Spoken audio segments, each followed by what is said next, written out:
Public School, Mansarovar, Alampur. Myself, Samir Acharya. Today we are going to learn EVS Chapter 8, Ria Reach Uncle Home.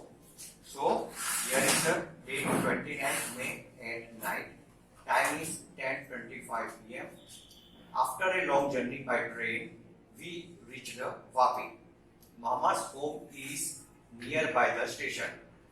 उनकी जो long journey थी train की वो फिर already वो वहाँ पे लास्ट में पहुँच गए वापी को उनका मामा का होम है. So he came to pick up us, उनको लेने आए थे. Shreel and Arnav also came with मामा. जो उनके सन थे श्रील एंड अर्नव वो भी उनके मामा के साथ आए थे. दे आर माय मामास children. They are very happy to see me and moms. We hugged each other.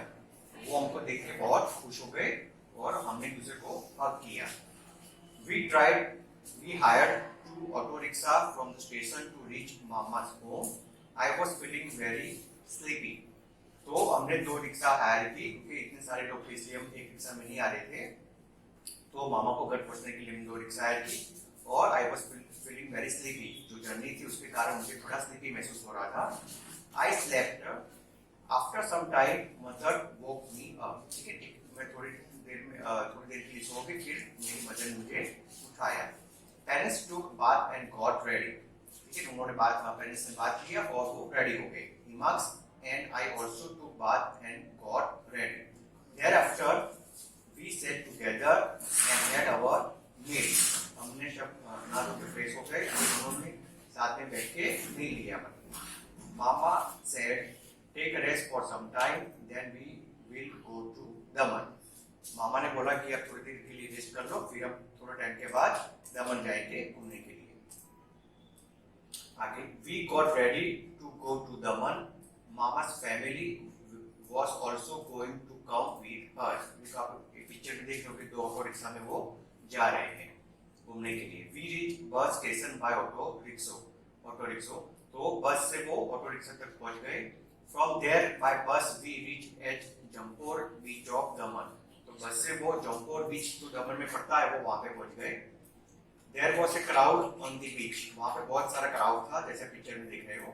People had come for fun at seashore. People वहाँ पे खेलने के लिए घूमने के लिए वहाँ पे seashore पे आते हैं जो बीच की जगह होती है. Some people were sailing around the sea in the boat. सब वहाँ पे people थे वो sailing कर रहे थे around the sea in the boat. Some were riding on the horse and some were on the camel. कई लोग राइडिंग या मतलब घोड़े सवारी उन पे बैठ के वो वहाँ पे राइड कर रहे थे. Little children were making sand house at seashore. जो छोटे बच्चे थे वो sand house मतलब जो मिट्टी से घर बनता है वो वहाँ पे seashore पे बना रहे थे. I really enjoyed by seeing all this. मैं बहुत मतलब enjoy कर रही थी ये सब देखने के बाद. Iman, Shreel, Arnav and I also said to make sand house. We enjoy a lot playing in sand. तो सारे जो इनके जो कजिन ब्रदर थे उनके ब्रदर सिस्टर थे वो लोग बहुत एंजॉय कर रहे थे साथ में खेल रहे थे. Meanwhile, मामा bought tickets for the boat. थोड़े टाइम के बाद मामा ने बोट की टिकट ली. We sailed across the sea in the boat. First, I was afraid to get in the boat. Boat पे जैसे टिकट ली तो हमने वहाँ पे बैठ गए. तब मुझे स्टार्टिंग में बहुत अफ्रेड मतलब डर लग रहा था बोट में बैठने के लिए. I sat next to my mother. तो मैं मेरी मदर के साथ बैठ गई. We enjoyed boating in the sea. तो हमने बहुत एंजॉय किया बोटिंग में. After that we went for a horse and camel riding. तो उसके बाद हम horse और camel riding पे गए. Later we had our snacks by at the shore. तो बाद में snacks यानी उन्होंने नाश्ता किया वहीं पे seashore पे. Now it was evening. मतलब evening मतलब शाम थी. It seemed if the sun was sinking in the sea water, the sky was looking colorful. तो जब शाम हो गई तो sun was sinking in the sea water में देखो आपको पिक्चर में दिख रहा है जो the sky was looking colorful. तो sky पूरा तो कलरफुल हो गया. We took photograph and video at seashore. तो जब शाम का वक्त होता है वैसा सनसेट जैसा नजारा हो जाता है इसमें फोटोग्राफी और वीडियो लेने की मजा आती है जो हमारी मेमोरीज में रहती है. It was dark. We came back to Mama's home. धीरे धीरे फिर डार्क हो गया, अंधेरा हो गया, तो हम मामा के घर वापस आ गए. My long journey was interesting and memorable, my long journey जो इंटरेस्टिंग रही और मेमोरेबल यादगार रही. Why did Jiya family to take to auto rickshaw to go to mama house? Think and write. तो जैसे हमने बात की जब वो के मामा पिकअप करने आए थे उनको स्टेशन पे, तो ऑलरेडी वो लोग चार थे और जो मामा और उनके दो सन, तो 7 लोग हो गए थे. रिक्शा में अलाउड नहीं है, तो उन्होंने 2 रिक्शा ली और वो इस तरह बैठ गए.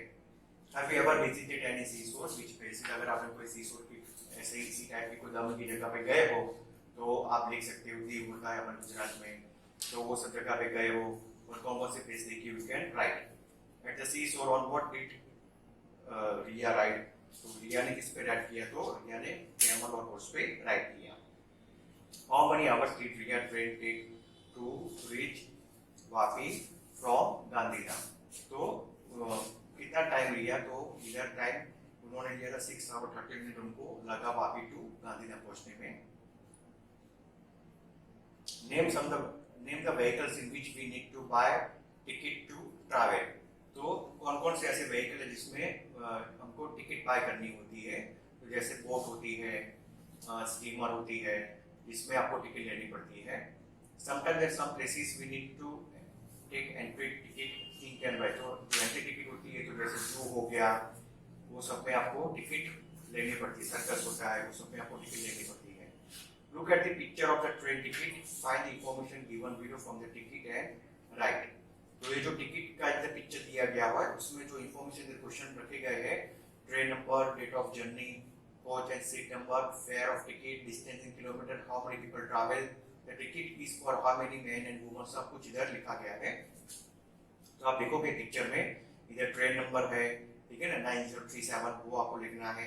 फिर डेट ऑफ जर्नी है, तो 24/12/2018 है. कोच एंड सीट नंबर इधर लिखा होता है, कोच एंड सीट नंबर आपकी इधर है. फिर फेयर ऑफ टिकट जो पैसा है 25780, तो वो उसकी फेयर है, मतलब उसका रुपीस में है. डिस्टेंस कितना किलोमीटर होता है वो भी सारा लिखा होता है इसमें. हाउ मेनी पीपल ट्रैवल, तो कितने पीपल ट्रैवल कर रहे हैं वो भी इधर इंफॉर्मेशन लिखी होती है. एज भी लिखी होती है इसमें, कौन सा उनको बर्थ मिला, लोअर बर्थ, फिर अपर बर्थ है, उनकी एज, एवरीथिंग वो टिकट में आपको कितने मैन है, वुमन है, ठीक है ना. तो उसमें फीमेल है, मेल है, वो F और M में लिखा होता है. तो सारे टिकट में इंफॉर्मेशन लिखी होती है कौन सी डेट को जाने वाली है. तो ये जो इंफॉर्मेशन है वो आपको उसी डेट को और उसी टाइम पे ही जाना पड़ेगा, अदरवाइज चेंजेस हुआ तो उसमें आपको प्रॉब्लम भी आ सकती है. तो इसलिए टिकट आपको देख के ही फॉलो करना है. What other information can you find from the ticket while reading? तो इंफॉर्मेशन में जैसे कि टिकट में लिखा होता है इंपॉर्टेंट चीजें, PNR नंबर होता है जो जिसके जरिए आपको आपका जो स्टेटस है वो मालूम पड़ता है कि टिकट कंफर्म हुई कि नहीं. उसका फुल फॉर्म है पैसेंजर नेम रिकॉर्ड, तो उसमें वो लिखा होता है. Time table of railway gives details about the route of every train. Beside this is also gives details of other station, at what time train reaches and what time departs, distance covered, etc. We can buy railway timetable from railway stations. The details of Ria train is given in this timetable. Look at carefully and give the answer to the questions below. तो ये जब ये पूरा जो time table है train का, कहाँ से स्टार्ट होगी, ठीक है, कहाँ पे एंड होगी, पूरा इसमें आपने देखोगे तो ये ट्रेन नंबर है 19132, ट्रेन का नाम है कच्छ एक्सप्रेस लिखा हुआ है. फिर इधर ये number of station, name of station, arrival time, departure time, hold time, कहाँ पे कितनी मिनट रुकती है, डिस्टेंस कितने किलोमीटर होता है, कौन से डे पे मतलब जाती है, कितने दिन होते हैं, सारी इंफॉर्मेशन लिखी होती है. जैसे ये बुध से स्टार्ट होने वाली है, डिपार्चर टाइम 1950 मतलब 7:50 PM है. होल्ड टाइम 0 वहाँ से स्टार्ट होती है. डिस्टेंस इन किलोमीटर डे 1, फिर अंजार पहुँचती है 2024, ठीक है. Departure time 2026, hold time 2 minute, distance 42 kilometre day 1. तो इसी तरह सारे स्टेशन के नाम step by step, Adipur, Gandhidham, बचाओ, सामखियाड़ी, मलियाना, हरवड, धांगध्रा, विरमगाम, अहमदाबाद, नडियाद, आनंद. ओके, सारे स्टेशन को कवर करके लास्ट में जो 20 नंबर का है वापी, ठीक है ना. तो अराइवल टाइम 8:25 और डिपार्चर टाइम 8:27, होल्ड 2 मिनट और 680 किलोमीटर की पूरी जर्नी होती है. और डे 2 यानी कि दूसरे दिन वो वहां पे पहुंचते हैं. Okay, right the arrival time of the train and the places given below. तो ये गांधीधाम इधर लिखा हुआ है, फिर अहमदाबाद और सूरत, तो इधर आप देख सकते हो इसी टाइम टेबल में तो गांधीधाम 2055 है, ठीक है ना। फिर दूसरा नाम है अहमदाबाद है, अहमदाबाद में भी ये टाइम लिखा गया है 235, और सूरत का तो 7 o'clock, मतलब ये सारा टाइम इधर लिखा गया, तो इधर आप देख सकते हो। Circle the station which the table which are mention in Riya diary, Riya diary में इसने बहुत सारे नेम मेंशन किए थे, गांधीधाम, सामखियाड़ी, अहमदाबाद, नडियाद, सूरत, वापी, वलसाड, तो उसने वो सारे स्टेशन के नाम लिखे थे। Circle the station which the table which mention तो हो गया, from which station it train start at what time, तो उसका जो स्टेशन फर्स्ट था वहां से कहां से स्टार्ट हुआ, तो भुज से, आप टेबल में देख सकते हो, ठीक है। डिपार्चर टाइम 9:50 यानी कि 7:50 PM पे उनका स्टार्ट हुआ था। What is the distance that the train travel from Bhuj to Gandhidham, तो भुज टू गांधीधाम आप देखोगे, भुज और ये गांधीधाम है, तो कितना डिस्टेंस ट्रैवल हुआ, तो 58 किलोमीटर, तो आप इसमें से टेबल में से लिख सकते हो। On which day of the journey did the train reach Vapi, तो कौन से दिन पे वो जो रिया की जो ट्रेन थी वापी पहुंची, तो नेक्स्ट डे मतलब सेकंड डे पे। Fiona got off the train after that how many hours Riya took to reach Vapi, मतलब कितना टाइम लगा, तो जो फियोना उसके फ्रेंड थी वो इधर नडियाद से मतलब वो उतर गई थी, और कितना ड्यूरेशन हुआ वो आपको इधर लिखना है। How many kilometer did Fiona and Riya travel together, मतलब कितना ट्रैवल किए दोनों ने साथ में, तो आप इधर से देख के बोल सकते हो कि 6 hours and 30 minutes उन्होंने साथ में इकट्ठे में ट्रैवल किया। How many kilometer did Riya travel by train, तो रिया ने कितना किलोमीटर ट्रैवल किया, तो आप इधर से देख सकते हो 680 किलोमीटर फ्रॉम स्टार्टिंग से उन्होंने टोटल ट्रैवल किया। Would you like to write a diary, मतलब इस पे आप डायरी लिखना चाहोगे, तो यस आप, तो जो इंफॉर्मेशन इधर है तो सारी आप रिया ने पूरी इंफॉर्मेशन लिखी फ्रॉम डे 1 टू जर्नी और टू नेक्स्ट, जब तक वो वहाँ पे पहुंच गई, तो सारी इंफॉर्मेशन उसने डायरी में लिखी थी। ओके, तो every day for week write about what you did, also write your thoughts and feelings, तो share your diary with your friends. तो रिया ने जो उसकी फ्रेंड जिया नहीं आ रही, तो उसके साथ उसने सारी इंफॉर्मेशन वो उसने शेयर की। ओके।